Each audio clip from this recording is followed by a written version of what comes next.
A gente está aqui no auditório do Instituto Nacional de Estudos e Pesquisas Educacionais Anísio Teixeira, o INEP, para falar exatamente do Anísio Teixeira, educador brasileiro que tem seu nome incorporado ao nome do Instituto, e isso não é por acaso, né? Esse debate, concebido e produzido aqui no INEP, integra o projeto das comemorações dos 80 anos deste Instituto. Oportunidade que o INEP busca refletir sobre a própria história e sua contribuição para os avanços e lutas em defesa da educação brasileira. E muito vai ser revelado aqui também hoje. Contamos com a presença de vocês da plateia ativamente. Por favor, enviem perguntas, participem.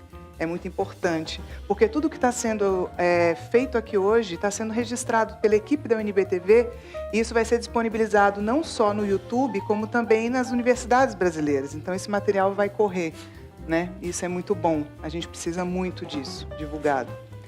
No encontro de hoje, temos a participação de 3 professores que recuperam a contribuição de Anísio Teixeira para o pensamento educacional e que vão nos ajudar a compreender a atuação desse educador como diretor do INEP, que foi uma surpresa para mim, de 52 a 1964. Estão aqui conosco as doutoras Clarice Nunes, da Universidade Federal Fluminense. Palmas para Clarice, calor humano. É uma honra, Clarice. Libânia Xavier, da Universidade Federal do Rio de Janeiro. Obrigada, Libânia. E o doutor João Rocha, da Universidade Federal da Bahia. Bem-vindo, João. Que está fazendo o lançamento de um livro muito bonito, fruto de uma longa pesquisa, Anísio Teixeira e a Cultura. Bom, eu gostaria de abrir o debate dando voz àquela que é a primeira, que é o motivo pelo qual estamos aqui hoje, nessa manhã, para ouvi-los. Fazendo uma breve provocação, Clarice, você tira de letra. Você, como autora de 2 aclamados livros, Anísio Teixeira, A Poesia da Ação, que título maravilhoso do seu trabalho, e um volume sobre Anísio que está disponível na rede, escrito para a coleção Educadores do MEC, também maravilhoso, né? Eu queria que você nos falasse um pouco sobre o que faz de Anísio Teixeira um personagem memorável para nós brasileiros e, às vezes, tão esquecido. Por favor, Clarice.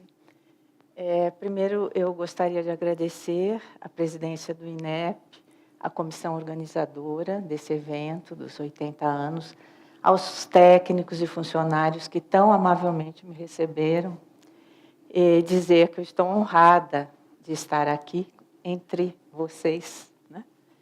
E, atendendo um pouco à sua demanda, eu sinto que é importante resgatar um pouco um processo pelo qual eu compreendi que Anísio era memorável, porque conhecer esses processos nos ajudam a entender melhor a pessoa, o profissional, o intelectual, o administrador. Então, no final da década de 70, eu fazia meu mestrado em educação no Instituto de Estudos Avançados em Educação, o IESAI, da Fundação Getúlio Vargas, que tinha sido concepção do professor Anísio Teixeira.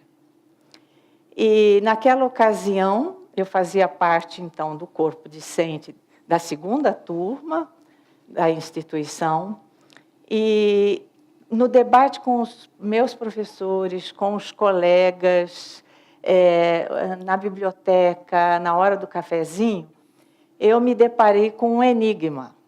Qual era o enigma? Um enigma de um educador brasileiro, chamado Anísio Teixeira, para o qual não havia meio termo quando se referia a ele, quando alguém se referia a ele. Para alguns, ele era um educador exemplar, todo o peso que isso traz. Para outros, ele era um comunista, marxista, materialista. Para outros, ele era um liberal conservador, e aí a crítica era feroz, era alguém que ficava só elucubrando nos gabinetes, que queria impor a democracia por decreto na escola. E eu me perguntava, mas afinal, quem é esse sujeito? Realmente eu criei uma inquietação, porque me parecia uma violência enquadrar um sujeito à sua obra em rótulos pré-determinados. Havia um reducionismo, era a minha impressão, até aquele momento, da vida e do trabalho extensíssimo de Anísio Teixeira em relação à educação brasileira. Então, quando eu iniciei a minha tese de doutoramento, cujo tema era a modernização escolar na cidade do Rio de Janeiro, na década de 30, eu mergulhei nos arquivos do professor Anísio, lá no CPDOC. Eu creio que foi a primeira vez que realmente o arquivo foi muito explorado, né? E eu descobri aquele Anísio que me comove, aquele Anísio que me move. Descobri nas belíssimas cartas, centenas, milhares mesmo de cartas que ele trocou com intelectuais, com políticos, com profissionais da área de educação, com pais de família, com alunos. Então, ele dialogou com todo tipo de pessoas, todas as faixas etárias, todas as condições sociais. E eu fui observando a luta que ele vai travando pela educação. Carta a carta, documento a documento. Eu encontrei o Anísio dos livros, onde ele dá lições de prática política, o Anísio do planejamento, o Anísio interlocutor severo. E quando ele era interlocutor severo, ele mesmo se dizia o Anísio da poda. O que ele podava?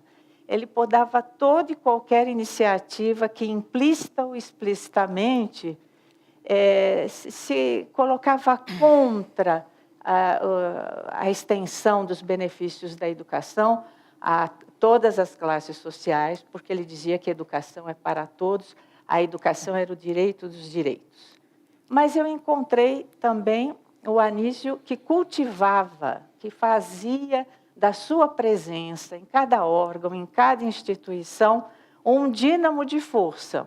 O Anísio, organizador de pessoas, organizador de instituições. Uma tremenda facilidade. Até hoje ele nos agrega. Ele nos agrega aqui, por exemplo. E fui vendo que as iniciativas que ele pregava nos seus livros, na verdade, ele executava dentro das suas margens de possibilidade, né? Então, ele era alguém profundamente questionador de si mesmo, profundamente questionador das instituições, do próprio trabalho no campo da educação. E todo aquela tessitura, né, daquele universo onde ele congregava colaboradores que também fazem parte da obra de Anísio.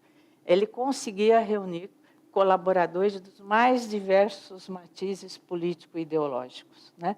E se nós pensarmos em cada nível da educação no Brasil hoje, se pensarmos no financiamento, no planejamento da educação, na formação docente, as ideias que ele pregou, nós viemos, algumas delas, a realizar 30 anos, 40 anos depois.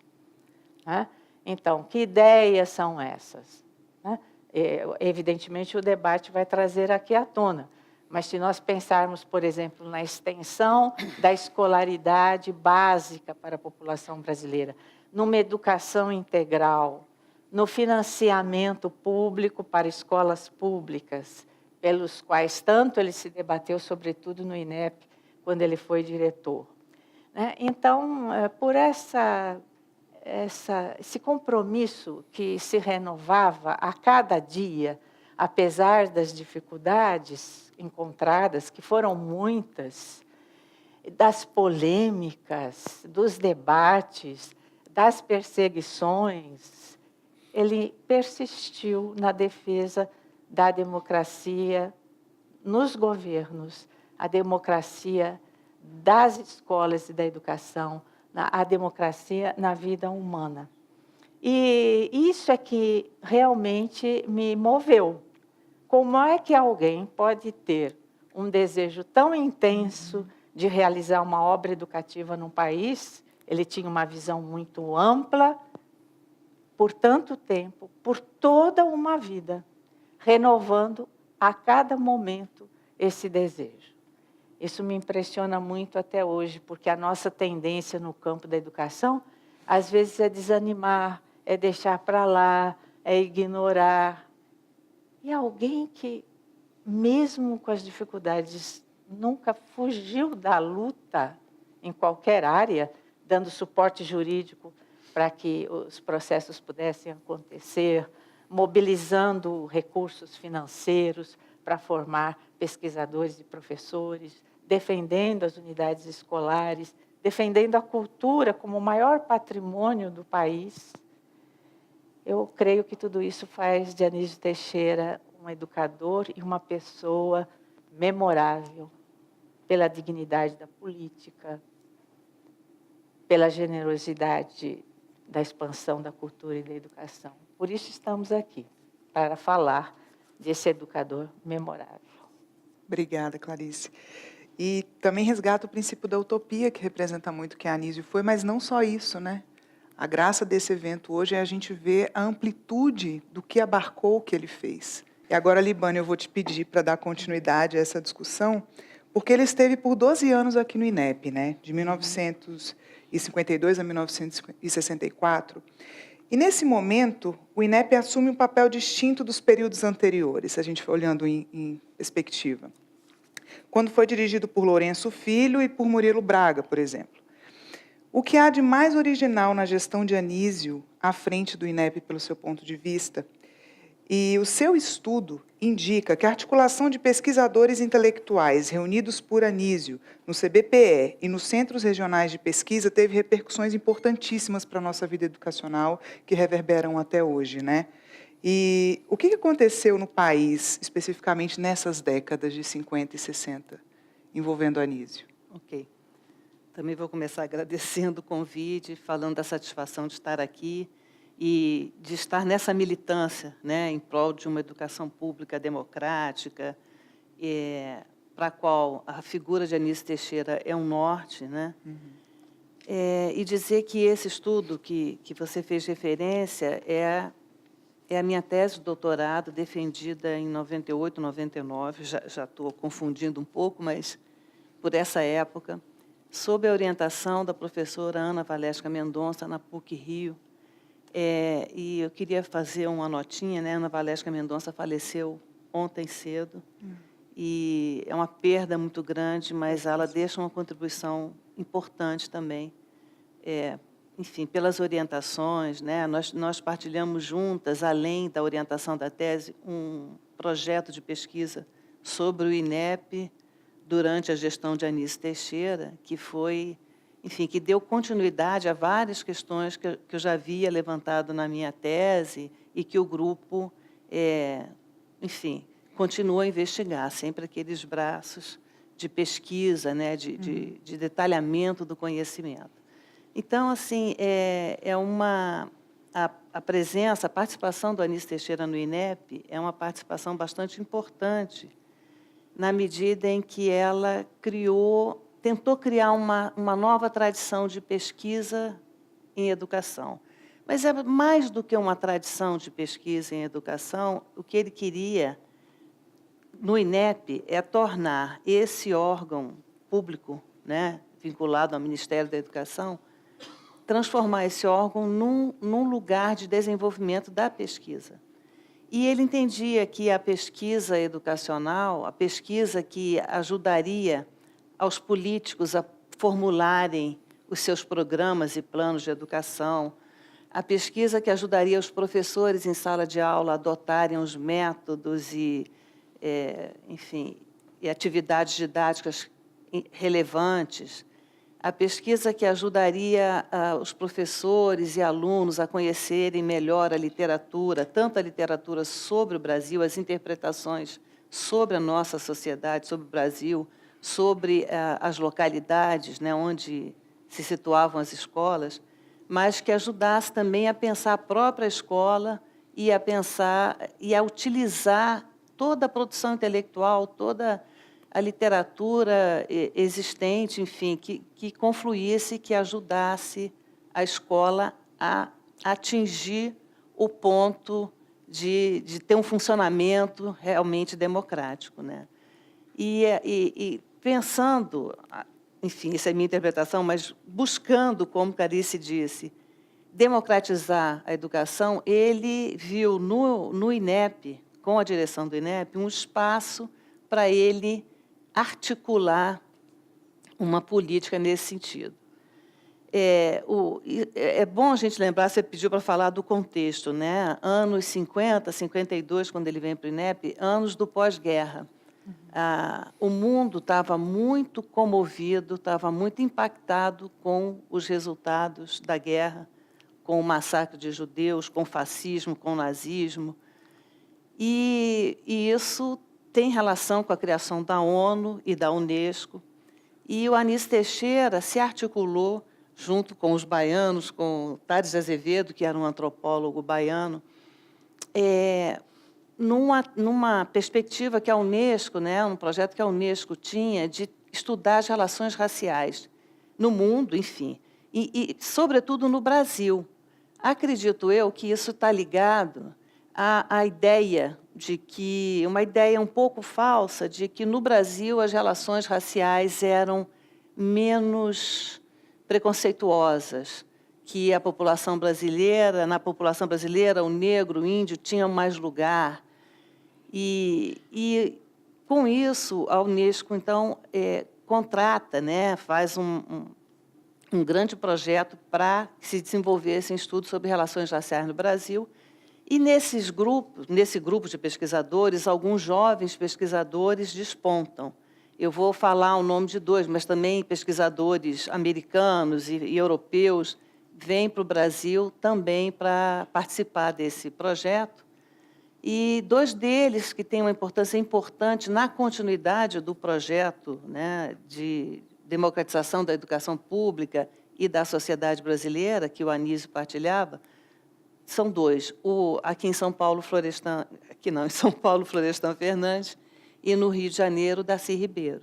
Né? Florestan Fernandes estudando a relação entre negros e brancos em São Paulo, e o Darcy Ribeiro estudando a questão indígena no Brasil. Né? Ele já havia vivido 10 anos com os índios e vem para o Rio para trabalhar com Anísio Teixeira na criação do Centro Brasileiro de Pesquisas Educacionais. Então, assim, a grande novidade da gestão do Anísio Teixeira no INEP, nesse período, é a criação desse centro. Isso também tem relação, de alguma maneira, com aquela política desenvolvimentista e com uma política que aparece no governo JK, que alguns pesquisadores chamaram de uma administração paralela. A maneira, se você pensar bem, né, a sigla do INEP e a sigla do CBPE, o INEP é Instituto, o CBPE é Centro. O INEP é de Pesquisas, o CBPE, não, Instituto Nacional Brasileiro de Pesquisas, de Estudos Educacionais, enfim. A sigla, ela demonstra o paralelismo entre esses dois nomes de instituição. Uhum. E aí, dessa forma, ele se articula com a Unesco, que gostaria que aqui no Brasil também se criassem centros de educação rural, já pensando numa educação preventiva contra o preconceito, né, uma educação que impedisse que o fascismo e o nazismo ressurgissem, que enterrassem essa experiência de vez por todas, e só uma educação democrática poderia fazer esse trabalho. E o Anísio Teixeira, muito habilmente, desconversa a ideia de fazer centros de educação rural e traz os recursos e esse projeto sobre relações raciais, que a Unesco já estava colocando em curso, para dentro do INEP, com a criação do CBPE. E, a partir daí, a grande ambição dele era articular, ele cria uma estrutura administrativa formada por um centro de pesquisas educacionais, uma divisão, aliás, né, dentro do Centro Nacional, do Centro Brasileiro, tinha uma divisão de estudos e pesquisas educacionais, outra divisão de estudos e pesquisas sociais, uma divisão de documentação e informação pedagógica e uma divisão de aperfeiçoamento do magistério.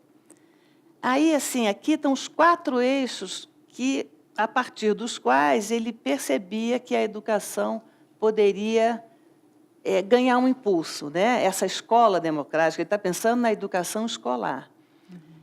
Tanto a pesquisa educacional quanto a divisão de pesquisas sociais visavam o desenvolvimento de estudos e a articulação entre pesquisas sociais, pesquisas, como eles falavam na época, socioantropológicas, que informassem, que compreendessem, né, o funcionamento da sociedade, as questões sociais, e que se articulassem com as pesquisas educacionais.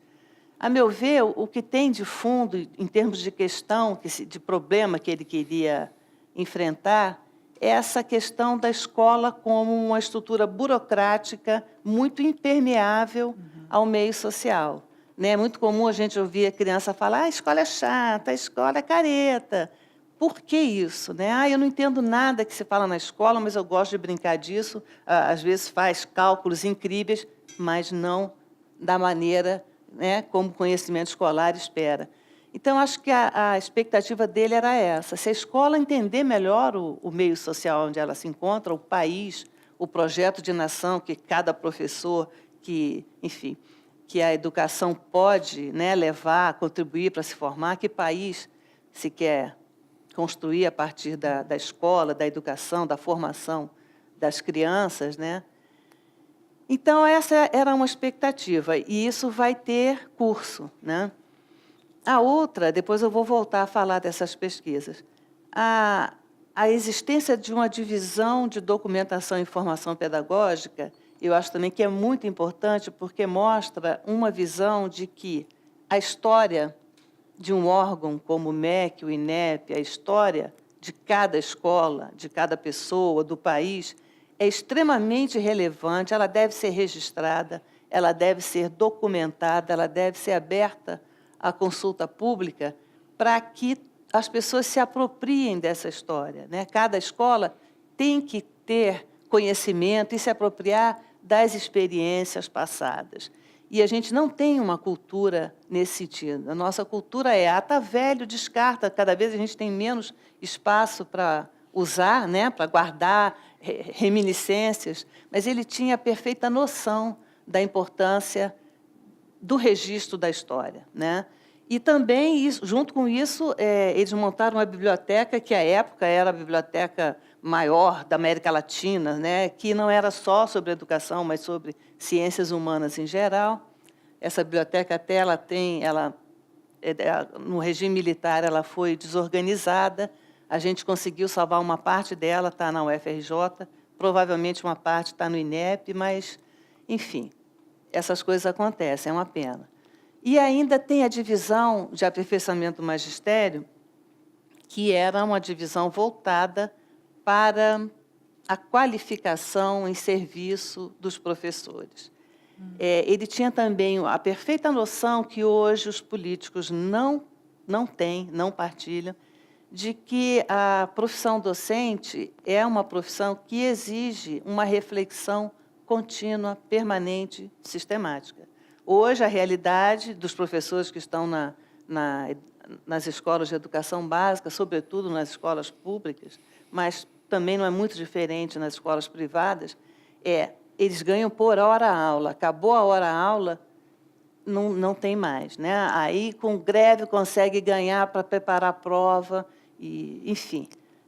Coisa que no Rio de Janeiro se é desrespeitar totalmente. Tem 12 horas de aula e 4 para preparar a prova e corrigir e se atualizar. A gente sabe que a atualização, a reavaliação do próprio trabalho, cada documento, cada parâmetro curricular que o MEC divulga, sempre material excelente, da mais alta qualidade, feito por especialistas. Quando ele chega na escola, os professores não usam, aí tem um debate. É porque tem uma resistência.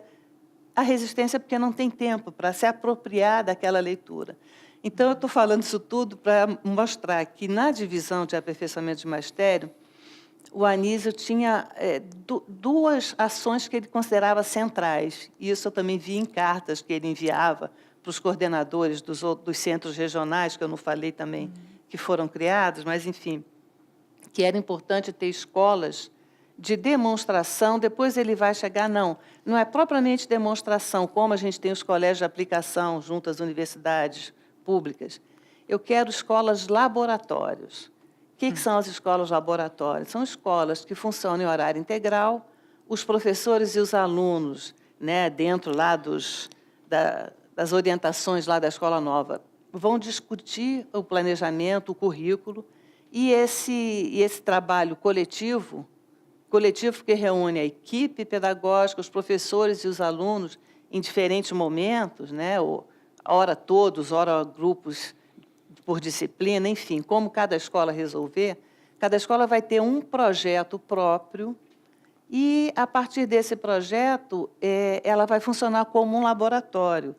Quer dizer, funcionar como laboratório é algo que está ligado à pesquisa, né? As pesquisas duras usam o laboratório para testar e confirmar ou não determinados achados de pesquisa. E a escola deveria, na visão do Anísio Teixeira, funcionar assim. Só dessa maneira ela poderia ser criativa, se abrir, né? Escutar o meio social, a criança, as famílias, enfim. Então, ele cria, inclusive, além das escolas de demonstração, essa divisão criava cursos, né, para professores. Junto a essas divisões que ele criou no Centro Brasileiro, ele cria os centros regionais, Bahia, Rio de Janeiro, São Paulo, Rio Grande do Sul, está faltando Minas, 5. Nas principais capitais do país, falamos Pernambuco? Recife também, E cada centro, o que é interessante, assim, cada escola experimental tinha o seu projeto. Tinha uma lá em Friburgo que não queria fazer um projeto escolar novista, era um projeto mais tradicional. Ótimo, escreveu o prefácio lá do livro, que depois foi publicado, falando do projeto tradicional que aquela escola escolheu. E também nos centros regionais também existia essa liberdade. Em Recife foram estudos regionais que desenvolveram mais. Em Minas, mais voltado para a literatura infantil. Na Bahia, as escolas de demonstração, com a Escola Parque. Enfim, em São Paulo, o centro está mais ligado à USP. Então, tem uma perspectiva também de aproveitar a estrutura do MEC, né, do INEP, e interiorizar a pesquisa, né, difundir a pesquisa pelo território nacional. Então, acho que isso dá um pouco a noção da ambição que ele tinha e de como ele agitou a vida do INEP nesse sentido, né? Ele era um agitador, a natureza dele era muito assim, né? E coisas importantes que foram ditas agora a respeito da memória também, né? Esse convite do Alex e do INEP a vocês três está montando um recorte das facetas de Anísio, né? Que vai ajudando a elaborar esse homem capilar, porque ele é muito mais que isso. E aí, João, vem você com a sua pesquisa, que também é uma pesquisa revolucionária, né? Você se dedica a remexer a história, você foi fuçar a história. Eu te convido a começar o papo com a gente hoje falando do seu livro, Anísio Teixeira e a Cultura, que é composto de ensaios que abordam a atuação do Anísio na promoção da cultura nacional, né? Eu queria que você comentasse um pouco dessas intervenções idealizadas pelo Anísio, que foi muito mais que um educador, muito mais que um pensador da educação brasileira, que um levantador de dados da educação. Ele tinha os olhos voltados, é como se ele vivesse muito além do tempo, né? Fala um pouco da sua pesquisa para a gente. Bom, antes de tudo, quero também agradecer a deferência do INEP em me convidar para esse evento, que para mim é uma alegria enorme, né? Clarice, com Libânia. Elas, sim, são pesquisadoras de Anísio. Eu sou influenciado pela personalidade, pelo próprio fato de ter morado perto da cidade onde Anísio nasceu. E isso eu fui entrando aos poucos. No final, eu fui o organizador da Fundação Anísio Teixeira. Fui levado a organizar a fundação. E daí em diante foi que eu comecei a estudar Anísio. E sou da área de engenharia, minha pesquisa mesmo é em engenharia, mas fui fazendo como um trabalho paralelo e que terminou na produção de muita coisa sobre Anísio, muitos artigos, 2 livros, né? Mas eu gostaria de enfatizar, em primeiro lugar, uma questão importante que elas já colocaram. É a relação do INEP com Anísio. Quer dizer, eu acho que não existe no Brasil um indivíduo que se colou tão fortemente com a instituição, como o caso de Anísio com o INEP. Isso, para mim, é uma coisa impressionante. Como o INEP Anísio, aliás, foi muito injustamente colocado o nome dele no INEP. Porque Libânia falou um pouco aqui do trabalho paralelo. Eu acho que Anísio, na verdade, ele trabalhava numa linha de evitar a burocracia. Ele era um antiburocrata incrível. E, na medida que ele tinha espaço para fazer as coisas fora da burocracia, quer dizer, e usando lateralmente a burocracia, porque você não pode deixar de considerar também, ele, no INEP, ele fez daqui, na verdade, o Ministério da Educação. O que se dizia era isso, que Anísio foi o ministro da Educação de 51 até 64. E os próprios ministros se acomodavam muito nisso. Quer dizer, Anísio fazia as mensagens dos ministros. Anísio, quando se precisava de recursos para fazer qualquer coisa, não pedia o MEC, pedia era o INEP. Entendeu? Então, tem essa questão importante que eu vou sintetizar aqui, mostrando nesse livro, Anísio e a Cultura, um bilhetinho de Jânio Quadros, o presidente Jânio Quadros, que foi presidente durante menos de um ano, né, em 1961. Ele fez um bilhetinho, dizem que ele governava com bilhetinhos mandados para os auxiliares. E um jornal de São Paulo publicou um bilhete dele, que está aqui na minha apresentação do livro. Eu vou ler para vocês. Ao ministro da Educação, Excelência. 1. Percebo, ao longo de relatórios, que Vossa Excelência, sobre ser inatuante, ignora profundamente os problemas concernentes à pasta. Confirmo que, de fato, nos últimos dias, meu assessor e dos mais autorizados e dos mais idôneos tem sido o professor Anísio Teixeira. Falo-ei, ministro de Estado, tão logo Vossa Excelência compreenda que é corpo estranho na máquina administrativa da União. 3. Existem e só duas dificuldades para concretizar a nomeação do professor Anísio Teixeira. A. O veto do senhor Carlos Lacerda. E B. A oposição frontal da Igreja através dos seus líderes mais preeminentes. Então, aqui está atestado num documento o significado de Anísio para a educação. E ele, na ocasião, ele era diretor do INEP, secretário-geral da CAPES, além de ter sido também o organizador da educação de Brasília, né? Só a citação de Juscelino. E Anísio tinha na personalidade dele o planejamento como algo assim natural. Ele planejava muito de forma... 3, 4 anos antes, tudo que fazia. Ele não era um improvisador. Ele combatia muito a questão do improviso, do autodidatismo, etc. Então, na questão da cultura brasileira, uma coisa central é essa. Ele combateu o autodidatismo. Eu tenho um livro dele sobre a universidade, ensino superior no Brasil, né, que ele insiste muito, tem um capítulo só sobre isso, né, que, na verdade, não se pode fazer nada só como autodidata. E essa era a essência de Anísio. Ele atraía as pessoas, ele era cintilante. Ele, quando falava... Então, atraía a esquerda, a direita. Não tinha ninguém que rejeitasse, que, ouvindo Anísio, deixasse de concordar com ele. Então, isso, para mim, é que é a marca central de Anísio. Quando você fala para eu levantar os pontos importantes da questão da cultura, eu diria a vocês o seguinte, que, para mim, a coisa mais importante de Anísio foi ele ter formulado politicamente a questão da escola pública. Ele ter sintetizado numa coisa que é um princípio fundamental, e Anísio era muito bom nisso, né? De colocar os princípios em torno dos quais ele ia planejar as coisas. Ele disse que não é a democracia que faz a escola pública, é a escola pública que faz a democracia. Entendeu? Então, a gente, às vezes, não, democracia, e Anísio era a favor, mas ele era muito preciso nisso. O problema todo é que a escola pública é que constrói a democracia. A democracia pode favorecer o desenvolvimento da escola pública, mas é essencialmente isso. E foi isso que criou a incompatibilidade dele com uma série de setores conservadores do Brasil.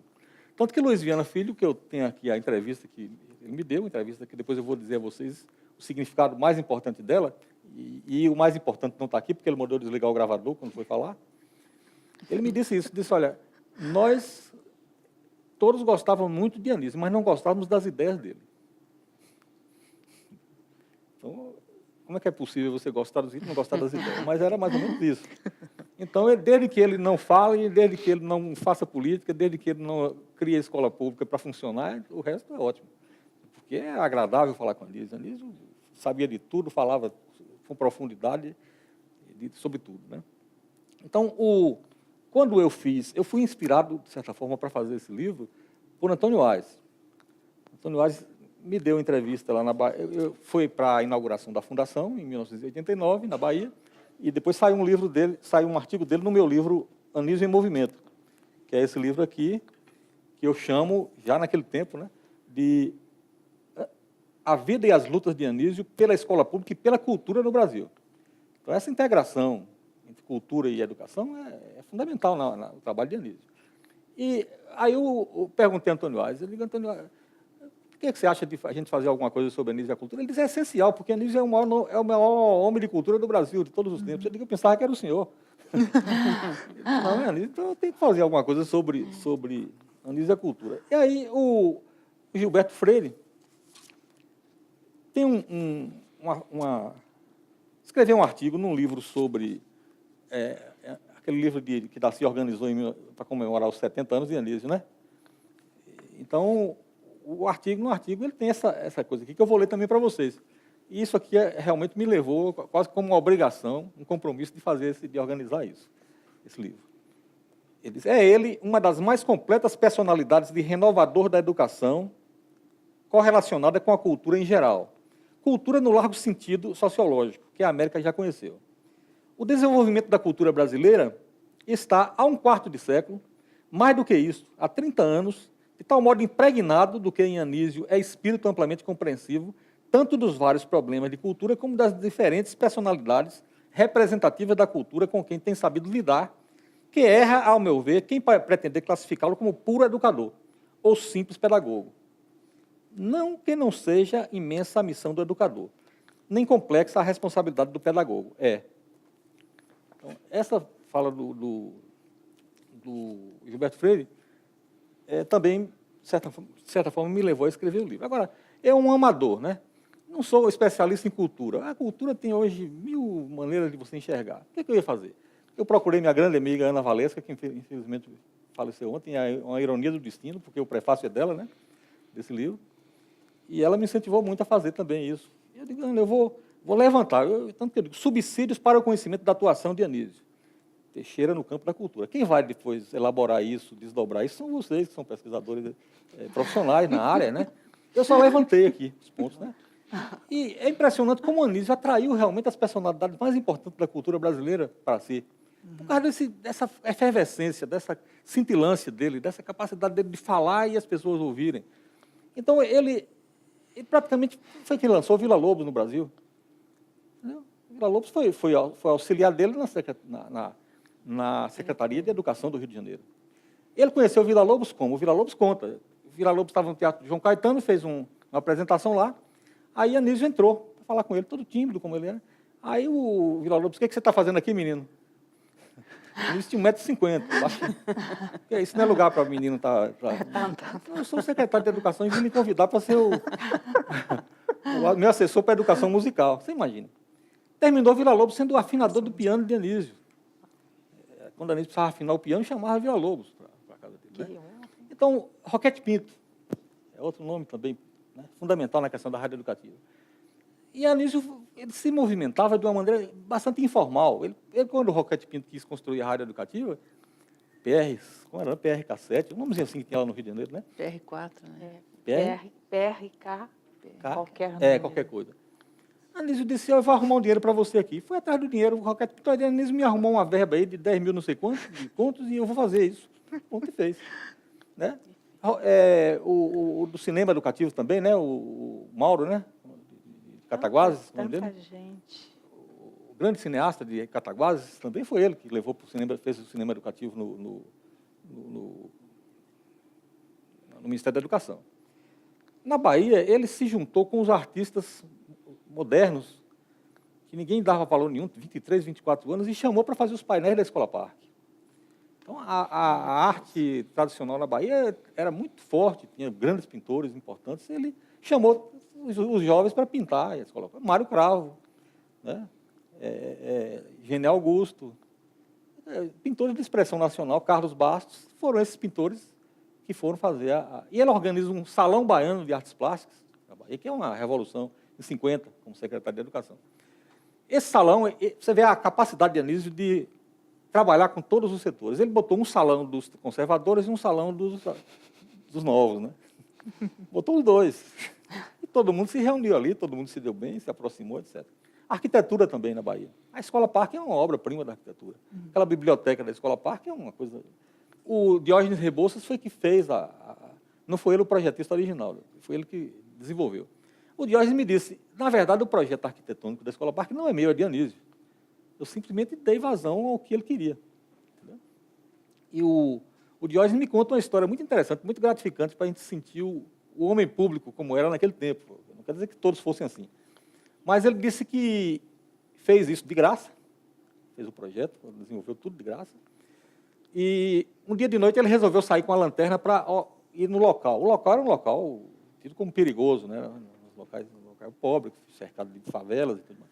Ele foi lá um dia de noite com a lanterna para verificar o terreno. Chegou lá, enquanto ele estava verificando, encontrou a Anísio com a lanterna também, olhando o terreno. Aí se abraçaram, choraram. Tudo mais. Então é isso. A outra coisa importante que eu coloco aqui, embora o sentido de cultura para Anísio era um sentido muito amplo, né? Anísio Teixeira é o responsável pela indústria de cimento da Bahia. Teve um tempo que ele passou fora da educação por força da incompatibilidade aí com o Estado Novo, e ele foi para a Bahia. Terminou sendo um empresário rico, né, cresceu muito. Foi primeiro traduzindo livros da Companhia Editora Nacional. O Lobato arrumava os livros para ele traduzir para ganhar vida. Depois ele virou um grande empresário e terminou sendo, não vou entrar em detalhes aqui no meu livro, Anísio em Movimento, eu conto essa história. Ele é o responsável pela indústria de cimento da Bahia. Usando conchas calcárias da Bahia de Todos os Santos. Você tem conchas para 2.000 anos lá. Então, viabilizou a urbanização da Bahia, particularmente de Salvador e Recôncavo. Entendeu? Porque a Bahia não produzia, porque não tinha calcário, tinha que pegar em uma mina, derrubar uma montanha para fazer. E ele pegou as conchas calcárias ali, tirava, e depois lavava e fazia o cimento. Então, a criatividade dele é em todos os campos, porque ele exercitava essa mobilidade, essa coisa do Dewey influenciou muito ele nisso, né? A questão do movimento. Quando eu falo Anísio em movimento, é muito por isso, porque Anísio era um movimento. O Arthur da Távola, nesse meu livro, que eu organizei, disse que Anísio não se interessava pela verdade, e sim pela busca da verdade. Então, era o processo de buscar a verdade que para ele era importante, não era muito o final do processo. Ele chegava, às vezes, a estar numa discussão com uma pessoa, e ele era uma pessoa que discursava, disse que parecia que estava brigando quando estava discutindo. E quando ele terminava a discussão, você dizia, doutor Anísio, o senhor ganhou. Ele disse, não ganhei pelo caminho que você quer, o caminho é outro. E aí ia discutir sobre qual devia ser o caminho que justificasse ele está com a razão. Entendeu? Então, eu acho que o que nós estamos que fazer aqui agora é exatamente criar esse ambiente, essa coisa de você gostar de fazer as coisas, que Anísio tinha muito, né? Então, eu daria aqui a você, eu listei aqui uns 18 pontos de importância de Anísio como inovador na educação brasileira. Evidentemente que eu não estou dizendo que foi ele só, né? Ele conseguiu reunir pessoas para fazer isso. Mas não vou entrar em detalhes, vou deixar que a plateia me procure, depois eu vou detalhar isso. Mas eu diria que o principal ponto de Anísio é a questão da formulação política, de colocar a questão da educação pública na agenda nacional. E a outra questão é essa, de criar um imbricamento de educação com cultura, né? Como ele fez. Ele não enxergava essas coisas separadas. A própria escola Parque, a própria escola integral que ele criou é isso, né? Eu tenho aqui um trabalhozinho de uma revista que nós lançamos lá, logo quando eu comecei a fazer as pesquisas de Anísio, que o Carlos Petrovich, que é diretor de teatro, foi diretor, grande amigo meu, infelizmente morreu, que ele fala assim, a cidade do povo de Anísio. Tem um artigozinho de 2 páginas, magnífico. Ele, como artista, colocando a visão dele, tanto do trabalho do INEP, né, da Escola Experimental do INEP, do Centro Regional da Bahia, quanto também a Escola Parque. Ele juntou as duas coisas aqui. E tem um determinado... Ele é um diretor de teatro muito conhecido, foi diretor de teatro Castro Alves e tudo mais, né? E ele diz o seguinte, o espetáculo da cidade estava ali, de frente à cidade dramatizada, as instituições em jogo, em interrelacionamento, em troca, em processo de criação coletiva. Mas quantos papéis à disposição da criançada? Cada criança poderia desempenhar o papel que quisesse. Ali estava o teatro, o jogo, interpretação de papéis sociais e a serviço da educação. Onde estaria o diretor daquele espetáculo? Assim que pensava, os meus olhos já notavam a presença silenciosa de Carmen Teixeira. Dona Carmen é a irmã de Anísio, que pouca gente fala, mas foi quem viabilizou, na prática, as ideias de Anísio da educação integral na Bahia. E aqui, no fim, ele diz uma coisa. Até hoje, o arrependimento mora em meu coração. Se eu tivesse gritado, acena o autor, se tivesse insistido, o autor, ou melhor dizendo, o inventor da educação de cidades, E me parece que ainda podemos dizer melhor, o inventor da educação do cidadão foi levado pelos subterrâneos de uma dessas megalópolis do país. Uma noite de chão frio, com os óculos largados pelas ruas das cidades.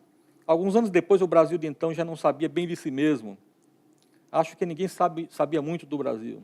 Os livros sobre o autor e os caminhos da dramatização das cidades e do desempenho dos papéis, a imagem e semelhança do autor foram escondidos. Seus amigos calaram. E não foram poucos os que fizeram silêncio por muitos anos. Um campo de resistência restou entre tantos anos de trevas e fez brilhar uma luz que atravessou 2 décadas e meia. Foi a Escola Parque da Caixa d'Água.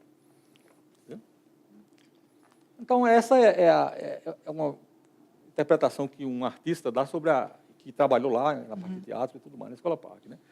Então, é isso. O Anísio foi um integrador de todas essas coisas. Agora, se eu tenho tempo ainda, eu queria ressaltar um pouco aqui, que até Alex me pediu, a questão da relação de Anísio com o livro. Entendeu? Tenho tempo? Sim. Senão eu desenvolvo depois com a... Mas eu achei interessante, porque Anísio, a vida de Anísio é uma vida em que há um imbricamento muito grande dele com o livro. O filho dele, o Carlinhos, deve ter falado aqui, o Carlos Teixeira, que ele conhecia muito a literatura brasileira e a literatura francesa. Conhecia muito. E ele, todo o tempo, foi, de certa maneira, envolvido pelo livro. Quando ele foi ser secretário, ou equivalente a isso, diretor-geral de instrução da Bahia, a primeira coisa que o governador fez foi dar um livro a ele, o livro de Homer Buys, né?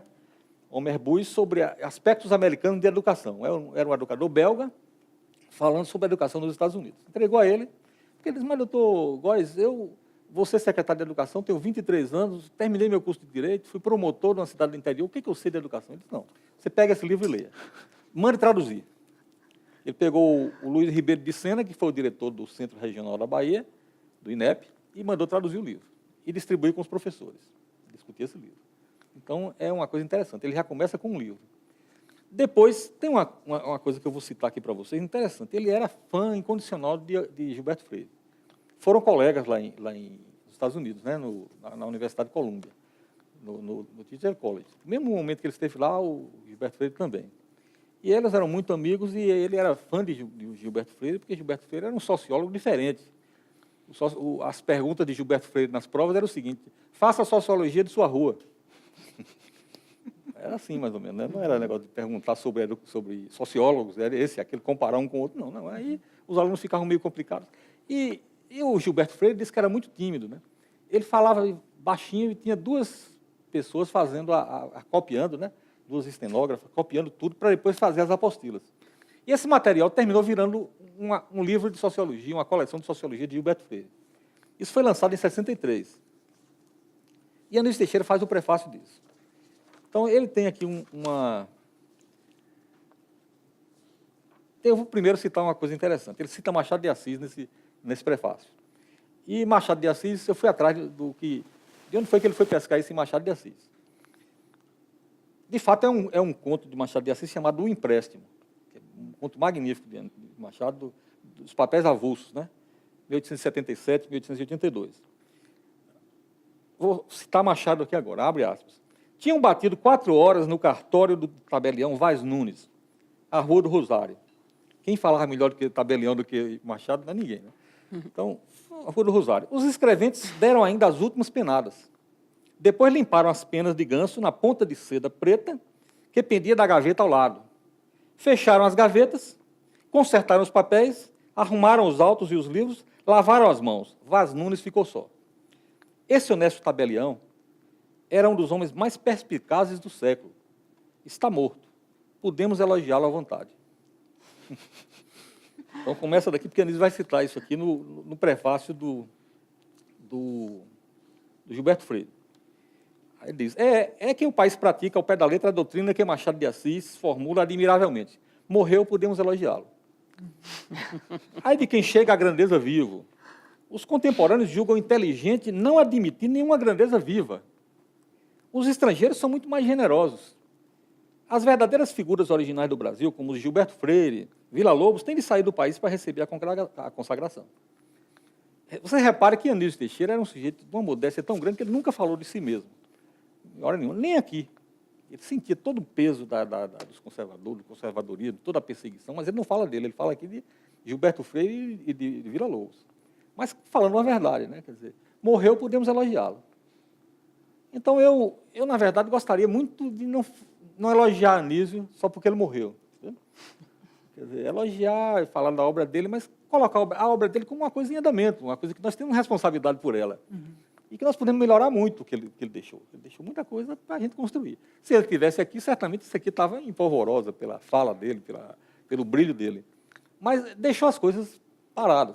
E eu cito outro ponto aqui de livro, porque tinha um professor lá da Bahia, que eu conheço até a família, que era professor não, ele era promotor. E ele fez um concurso para professor na escola, no Instituto Normal da Bahia. Anísio Teixeira terminou o governo e foi ser professor. Em 29, ele terminou o governo, foi ser professor desse instituto. Mas ele não fez concurso. O secretário de Educação, todo poderoso, foi ser professor. E esse professor fez um concurso e perdeu. Então, ele, indignado, fez um poema para Anísio Teixeira, que é um negócio assim, um soneto. Ele era um crítico, um satírico, assim, impressionante na Bahia. Anísio, Silvio Valente, o nome dele. Pequenininho e malicioso, assola os densos matagais da educação. Como um saci que nunca foi à escola, com travessuras trêfegas de anão. Em travessuras trêfegas, pois não, puxa aqui, mexe acolá, cabriola. E faz careta e chupa carambola. E para todo mundo fecha a mão. Deu-lhe na telha que a pedagogia era uma bruxa velha e que podia make-up americano reformá-la. Hoje, em gritinhos de Macunaíma, aponta a esquisitíssima obra-prima para deslumbramento da senzala. Então, o combate a Anísio vinha por aqui também. Quer dizer, algumas coisas ele tinha razão, outras não tinha também. Aqui acho que ele não tinha razão. Mas o indignado Silvio Valente fez isso para criticar Anísio. Bom, continuando nessa coisa do envolvimento de Anísio com livros, a nossa querida Ana Valesca já fez um trabalho, não sei se foi com você, sobre essa questão, né, dos livros que Anísio publicou. Anísio Teixeira tem uma... Quando ele foi lá do Rio, da secretária de Educação do Rio de Janeiro, 31 a 35, ele publicou uma coleção para distribuir com todos os professores do país, não, do Rio, desculpe. Depois o INEP pegou isso mais tarde, quando ele já estava aqui em 52, e reeditou. Então, esses livros todos foram distribuídos com os professores. Isso foi uma ex-professora minha que me deu, né, no interior da Bahia. Ciências sociais na escola elementar. Ele fez matemática, ele fez cantigas de roda, ele fez uma série de coisas sobre isso, né, que depois vocês recuperaram aqui no material dos 70 anos do INEP, né, há 10 anos atrás. Tem coisas também como Iniciação à Ciência, que é um livro clássico de N. da C. Andrade e Julian Huxley, né, que foi um livro que foi traduzido pelo José Reis, e também ele fez isso aqui já pelo INEP. Então, tem essas publicações que eram para ser distribuídas pelos professores para orientar a pesquisa na escola primária, né? Então, aqui tem as experiências de laboratório, etc. Tudo. O Zé Reis fez esse livro, quando ele traduziu, os Anísio e outras pessoas pediram para ele fazer isso adaptado para a escola brasileira. Ele disse, não, eu não vou fazer isso, não, vou fazer como foi feito mesmo lá na Inglaterra e tudo mais, e aí lançou, que é uma raridade isso aqui, esse livro belíssimo. Iniciação à Ciência, né? Agora, uma coisa que Alex me disse que o INEP não tinha conhecimento, ou pelo menos ele não tinha, é que ele fez muitas coedições aqui com o INEP. Ele, na verdade, tinha a ideia de fazer do INEP um centro de pesquisa na área de ciências sociais, que se chamava Ciências Auxiliares da Educação, que era para ele a psicologia, a antropologia e a sociologia. Ele queria, de certa forma, fazer da evolução desses campos uma coisa auxiliar para o desenvolvimento da educação no Brasil. E ele fez várias coedições aqui, mas fez centenas de coedições. Eu tenho aqui um exemplo. Vida e Educação, de John Dewey, que foi lançado em 1959, em comemoração do centenário do nascimento do Dewey, né? Está dito aqui, está dito aqui, publicada, quinta edição, publicada sob os auspícios do Instituto Nacional de Estudos Pedagógicos, do Ministério da Educação e Cultura, em comemoração do centenário do nascimento de John Dewey. Pretexto não faltava para ele fazer esse tipo de trabalho. Ele fazia a coedição da seguinte maneira: metade dos livros iam para as bibliotecas públicas, que ele foi um grande incentivador da biblioteca no Brasil, ele montou muita biblioteca no país, metade ia para as bibliotecas e metade ficava com a editora para ela comercializar. Então, esse trabalho dele com a biblioteca começa lá no Rio, no Morisco, né, com Cecília Meirelles, que dirigiu a Biblioteca do Morisco. Denise Tavares, na Bahia, também uma biblioteca Monteiro Lobato, biblioteca infantil, uma coisa que ele fez muito no Brasil. Então está aqui um exemplo, né? Eu acho que merece uma pesquisa depois aqui, talvez nos anais do INEP, né? Provavelmente na parte mais comercial, mais de arquivos né? de contas do INEP, para verificar que livros foram os que saíram nessa. Eu imagino que a coleção Atualidades Pedagógicas deve ter muitos, são 134 livros. Esse livro faz parte da coleção. 134 livros que saíram pela Atualidades Pedagógicas, que foi uma coleção dirigida por Fernando de Azevedo e JB Damasco Pena, em São Paulo.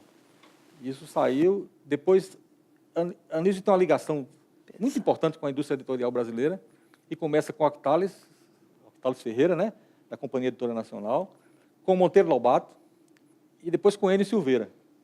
O Enio Silveira era genro do Octales. Então tem essa... E depois a Brasiliense. Então tudo isso ficou interligado, e certamente muitos desses livros aí, na área de sociologia, de psicologia, de antropologia, foram financiados pelo INEP. Bom, fico por aqui.